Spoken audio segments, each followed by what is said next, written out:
The Pittsburgh Steelers are well aware that their playoff win drought under head coach Mike Tomlin is rapidly approaching a full decade, with the franchise's last playoff win coming in 2016. That's exactly why the Steelers brought in four-time league MVP Aaron Rodgers to be the starting quarterback this season. The partnership between Rodgers and Tomlin has been up and down, to say the very least. The Steelers started off the season hot, but regressed in the middle of the year. Right now, things are back on the up and up. Rodgers has played his two best games as a Steeler in Pittsburgh's last two showings, which were pivotal wins against the Baltimore Ravens and Miami Dolphins. What's most shocking about these performances from Rodgers is perhaps that he has been managing a broken wrist during the games. On Thursday, the Steelers confirmed that Rodgers is still dealing with wrist issues, as he popped up on the injury report. To his credit, Rodgers isn't shying away from the adversity, as he was listed as a full participant. The Steelers will need their star quarterback to gut it out and continue playing at a high level. The most likely outcome at this point is that Pittsburgh's rematch against the Ravens in Week 18 will be for the division title and a playoff spot. Former undrafted free agent Dylan Cook dazzled in his first NFL start with the Pittsburgh Steelers on Monday. Against a desperate Detroit Lions squad in Week 16, Steelers head coach Mike Tomlin is calling for an encore. In a Q&A with Steelers.com's Bob Labriola, Tomlin said Cook would start in at Detroit on Sunday. Cook will remain the team's starting left tackle despite veteran Andrus Peat clearing the concussion protocol. "I don't know if I'm ready to anoint anybody for the rest of the season," Tomlin said of left tackle in the Q&A. "That's just the urgency in which we're living right now. It's week in and week out." Certainly, Cook did enough, and I'm thankful for his contributions in the construction of victory on Monday night. He'll start and play this weekend, and we'll see where it leads us. Sunday will be the fourth consecutive game the Steelers will be without number 1 left tackle Broderick Jones. The 24-year-old landed on injured reserve nearly a month ago because of a neck injury he sustained against the Chicago Bears on November 23rd. Pete started the first two games without Jones.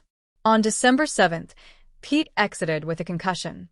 In his first ever NFL action, Cook replaced Pete for the remainder of Week 14. Cook then made his first NFL start Monday against the Miami Dolphins. Cook, though, will start at left tackle for the Steelers versus the Lions with a backup also at left guard. The Steelers ruled out starting left guard Isaac Seumalo on Saturday. An hour and a half before kickoff in Detroit, the Steelers included Seumalo, along with edge rushers T.J. Watt and Nick Herbig, defensive back James Pierre, wide receiver Roman Wilson, running back Caleb Johnson, and quarterback Will Howard on their inactive list for Week 16. Howard will serve as the team's emergency number 3 quarterback for the contest. Steelers trusting depth along offensive line versus Lions. A lot of eyes were going to be on Cook in Detroit anyway. But that's definitely going to be the case with the former undrafted rookie, starting with a new lineman next to him. Instead of Seumalo's steady presence at left guard, Cook will presumably start next to Spencer Anderson. Pete could also be an option for the Steelers at left guard. Furthermore, the team elevated offensive lineman Jack Driscoll from the practice squad for Week 16. Driscoll has 67 games of NFL experience at tackle and guard. Seumalo is the most experienced starting offensive lineman in Pittsburgh this season. His absence hurts the entire offensive front, but it could particularly hinder Cook. But at least Pete and Driscoll have experience that Cook may be able to rely on. Cook will likely be matched up against former number 2 overall pick Aiden Hutchinson for most of Sunday. Hutchinson has 9.5 sacks and 28 quarterback hits in 14 games this season. The Lions sat at 8-6 and outside a playoff spot entering Week 16. But if they win the rest of their games, the Lions will have a strong chance of making the postseason. A loss to the Steelers, though, will greatly hinder a potential Lions run. Therefore, Cook and the Steelers should expect Detroit's best effort in Week 16. The Pittsburgh Steelers may again have a new starting quarterback for the 2026 NFL season, as all signs have pointed to Aaron Rodgers retiring after the season, and there'd also be no guarantee that the front office would bring Rodgers back if he wanted to play another season. Until Pittsburgh gets serious about the QB position, they won't vault to contender status and will continue floating in this irrelevant middle tier.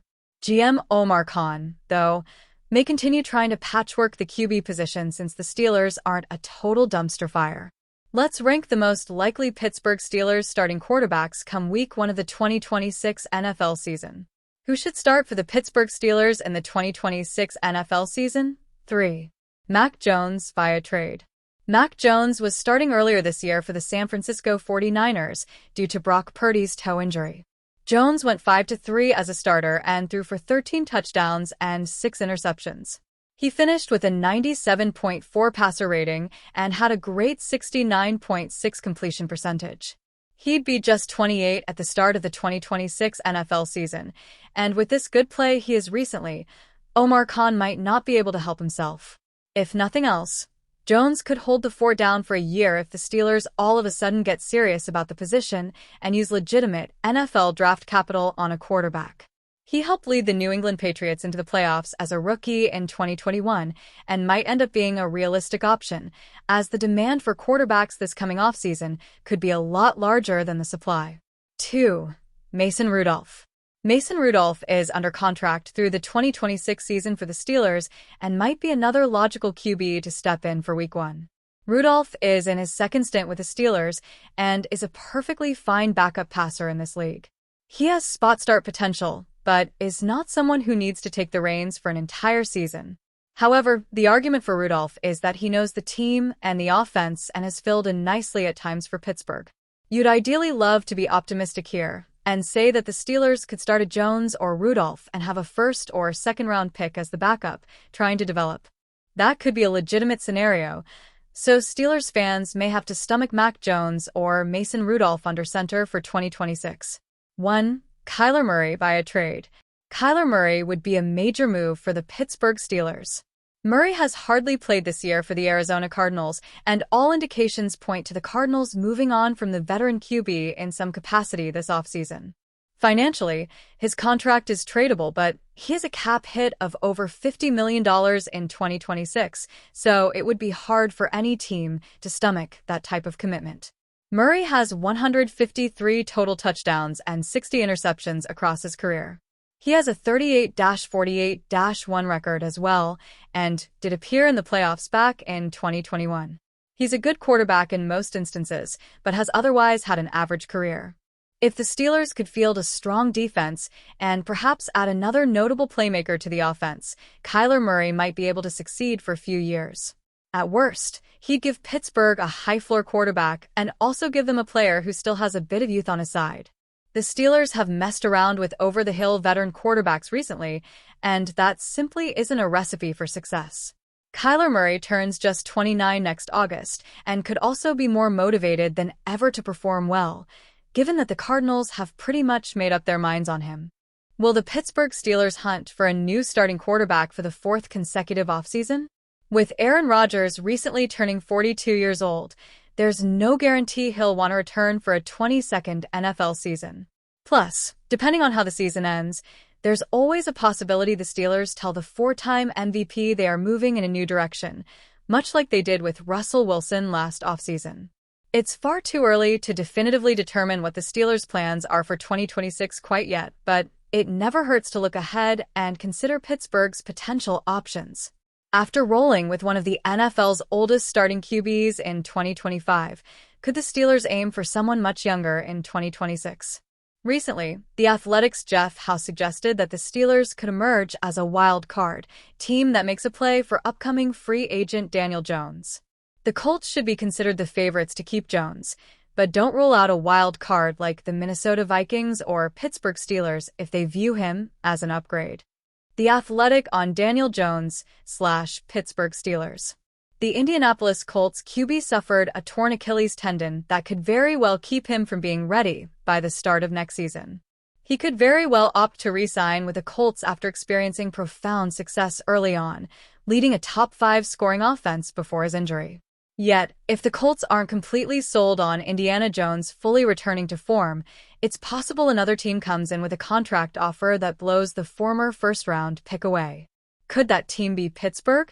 Considering the Steelers have been searching for their next franchise quarterback since Ben Roethlisberger retired at the end of the 2021 season, anything is possible for Pittsburgh.